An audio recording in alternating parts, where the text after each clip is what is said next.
अब अपन देखते हैं परसुएशन। तो परसुएशन क्या होता है, प्रबोधन क्या होता है? तो प्रबोधन एक संप्रेषण है।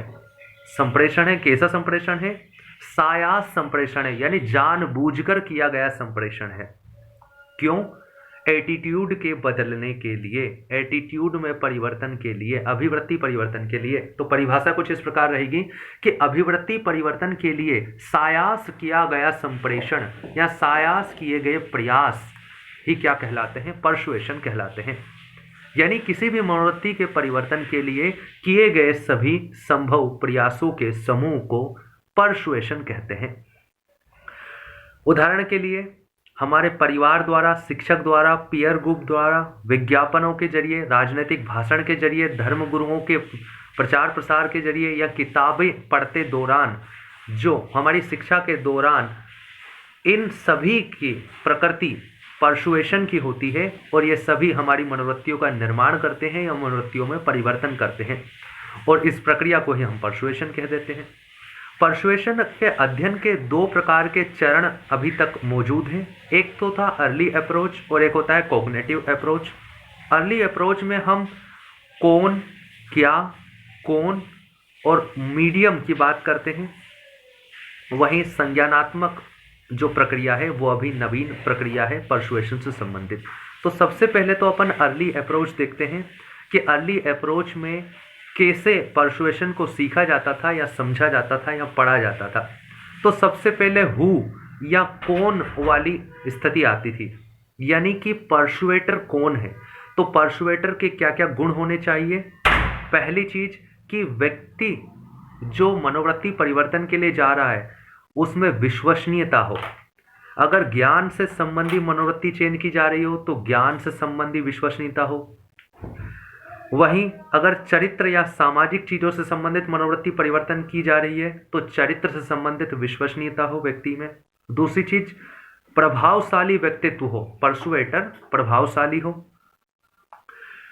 जैसे कि किसी भी चीज का विज्ञापन या प्रचार किया जाता है तो जो अभिनेता है या कोई क्रिकेटर है या किसी सामाजिक स्थिति में जो सम्मानजनक स्थिति में है उससे वो प्रचार करवाया जाता है क्योंकि उसका व्यक्तित्व प्रभावशाली है, तो वहाँ पर परसुएशन की संभावना बढ़ जाती है।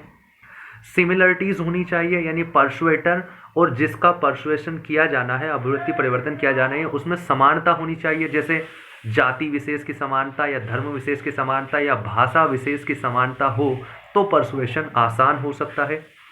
परसुएटर का आकर्षक होना चाहिए और ये फायदेमंद होता है परसुएशन में। तीव्र गति का भाषण होना चाहिए, तीव्र गति होनी चाहिए परसुएटर में, जो कि अपने परसुएशन में फायदेमंद होती है। अगला कि क्या ध्यान में रखना चाहिए परसुएशन के दौरान? तो पहली बात, व्यक्तिगत स्वार्थ नहीं दिखना चाहिए। जिसका परसुएशन किया जा रहा है उसको व्यक्तिगत स्वार्थ ना दिखे परसुएटर का। दूसरी चीज, परसुएशन के दौरान सामने वाले में भावनाएं उठनी चाहिए, डर वाली भावना भी चल सकती है। वहीं उसके बाद उसे समाधान नजर आना चाहिए, तो वहां पर अभिवृत्ति परिवर्तन होता है। इनडायरेक्ट यानी अप्रत्यक्ष बात पहुंचाई जा सकती है, दोनों पक्षों की बातें पहुंचानी चाहिए, ना कि एक पक्ष की।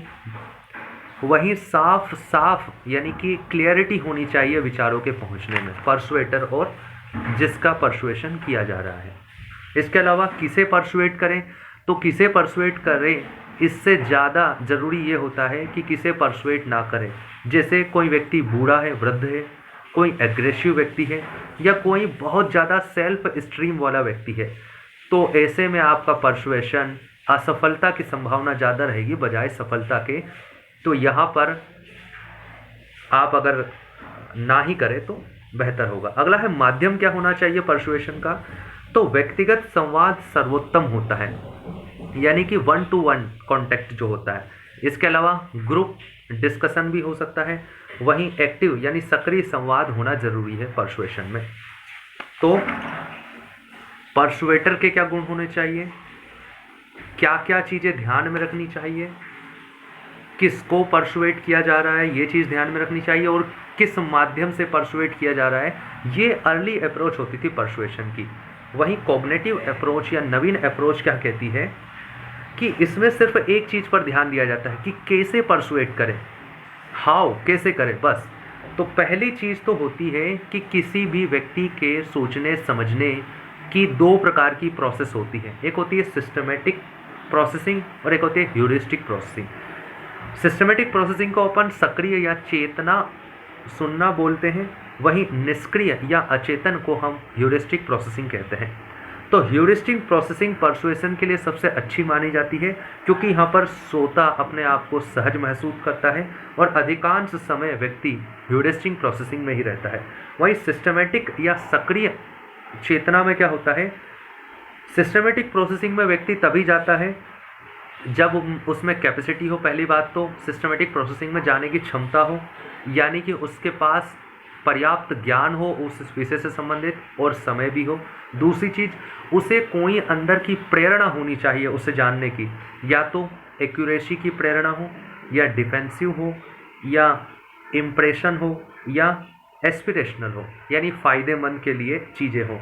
तो क्षमता प्लस प्रेरणा दोनों होगी तो ही व्यक्ति सिस्टमेटिक प्रोसेसिंग में जाएगा, वरना ह्यूरिस्टिक प्रोसेसिंग में ही रहता है। सिस्टमेटिक से ह्यूरिस्टिक में ले जाने का तरीका क्या है? तथ्यात्मक चीज़ें रखिए, गति आपकी तेज रखिए, दार्शनिकों या विचारकों के विचार रखिए जिसे व्यक्ति काट ना पाए। तो कुछ समय बाद व्यक्ति अगर सिस्टमेटिक प्रोसेसिंग में है भी तो वह ह्यूरिस्टिक प्रोसेसिंग में आ जाएगा और आपका परसुएशन सफल होने की संभावना बढ़ जाएगी। अब परसुएशन की असफलता के कारण या समस्याएं या परसुएशन में कठिनाइयां कौन कौन सी हो सकती है? तो वही समस्या होंगी जो किसी अभिवृत्ति के परिवर्तन में समस्याएं थी। 5 प्रकार की थी।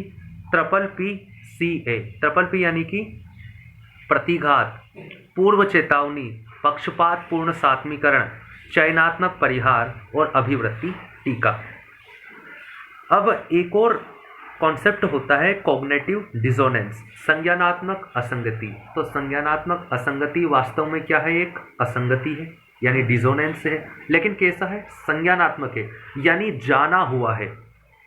तो यह वास्तव में असंगति होती है।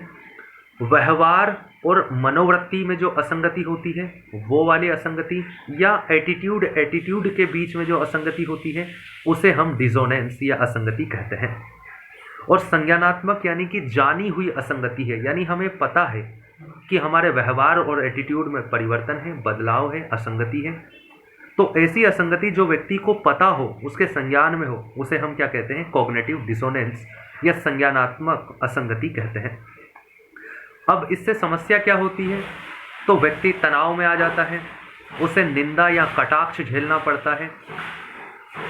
अब इसका कारण क्या होता है? तो पहला तो अज्ञानता और दूसरा लालच या भय के कारण उसके एटीट्यूड और व्यवहार में परिवर्तन हो जाता है या असंगति आ जाती है।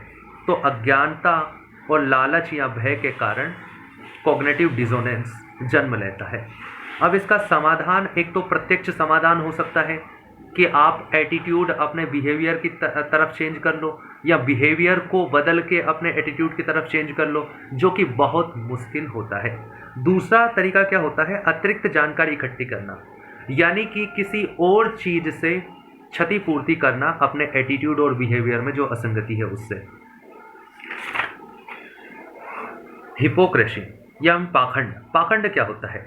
अगर खुद के व्यवहार और मनोवृत्ति में असंगति हो तो उसे हम कॉग्निटिव डिसोनेंस यानी संज्ञानात्मक अभिवृत्ति कहते हैं। अगर वो जानी हुई है तो, यानी हमें अगर पता है हमारे व्यवहार और हमारी मनोवृत्ति में असंगति है तो उसे हम संज्ञानात्मक अभिवृत्ति कहते हैं, संज्ञानात्मक असंगति कहते हैं। वही कुछ असंगतियाँ ऐसी भी होती हैं जो हमें पता नहीं है लेकिन वो असंगतियाँ होती है। तो ऐसी असंगतियाँ जो किसी दूसरे में हो उसे हम पाखंड कहते हैं। वो कॉग्निटिव डिसोनेंस भी हो सकता है और नॉन कॉग्निटिव भी हो सकता है, यानी कि असंज्ञानात्मक भी हो सकता है। किसी दूसरे द्वारा किया जाने वाला डिसोनेंस यानी असंगति पाखंड कहलाता है, अर्थात कहनी और करनी में अंतर होना। सार्वजनिक रूप से घोषित अभिवृत्तियां और उसके प्रति जो विरोधी व्यवहार है उसे ही हम क्या कहेंगे? पाखंड कहेंगे। तो पाखंड संज्ञानात्मक भी हो सकता है, असंज्ञानात्मक भी हो सकता है। अब पॉलिटिकल एटीट्यूड्स क्या होते हैं? तो पॉलिटिकल एटीट्यूड्स ही होते हैं, लेकिन राजनीति को लेकर होते हैं। यानी कि राजनीति महत्वपूर्ण है कि नहीं है, दल महत्वपूर्ण है कि नहीं है, नेता के प्रति, प्रणाली के प्रति, विचारधारा के प्रति जो एटीट्यूड्स होते हैं वो क्या होते हैं? पॉलिटिकल एटीट्यूड्स होते हैं। पॉलिटिकल एटीट्यूड्स के प्रकार क्या होते हैं?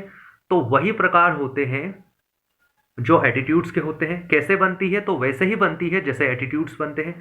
परिवर्तन कैसे संभव है? तो वैसे ही संभव है जैसे एटीट्यूड्स का संभव है। सिर्फ राजनीति राजनीति शब्द लग जाएगा, बाकी अवधारणाएं वही होंगी। महत्व क्या है? तो महत्व यह देश की किस्मत या तकदीर तय करता है। देश में सत्ता कब तक और कैसी रहेगी, ये उस देश की जनता की राजनीतिक मनोवृत्तियां तय करती है। कैसे बनती है? तो वैसे ही बनती है जैसे एटीट्यूड बनते हैं। मैकक्लॉस्की के अनुसार जिन व्यक्तियों का आईक्यू कम होता है उसमें कट्टरपन और रूढ़िवादी दलों का समर्थन ज्यादा हो जाता है।